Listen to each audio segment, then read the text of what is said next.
Računalniki in roboti žal ne razumejo jezika ljudi. Če hočemo, da kaj naredijo za nas, jih moramo nagovoriti v njihovem, to je programskem jeziku. Programi so sestavljeni iz različnih kod, da daješ ukaze raznim robotom, računalniku. Zdaj v bistvu ustvarjamo blok za robota. S pomočjo teh programov, ki so tukaj napisani, sestavlja program, ki bo v bistvu poganjal tega robota Milota.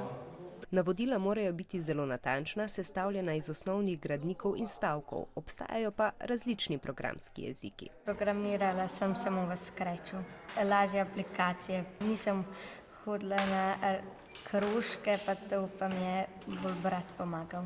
Mladi na delavnici, ki jo je na šoli organizirala Simbioza, uporabljajo preprostejše načine programiranja. Ta robot se bo pač peljal in hočeva, da bo ga nekako zavil. Ja. In v bistvu zraven še predvajal nek zvok. Za programirati rabiš navodila in pomisliti. Pač na začetku je bilo malo težje, pa ko sem nama povedal navodila, pa je bilo pa vse lažje. Prvič programiram, pa se mi zdi ful zabavno. Lahko robota ukažeš karkoli dela. Tudi v vsakdanjem življenju nas obkroža čedalje več robotov, telefonov, računalnikov, pa tudi videoiger brez programiranja ne bi bilo. Rada delam stvari recimo za robote pri programih, pa če ne znam, pa poskušam, pa to mi pa niti ni tako všeč. Mi je bilo pa zelo všeč. Ker sem prvič naredila tazga robota, ki se premika.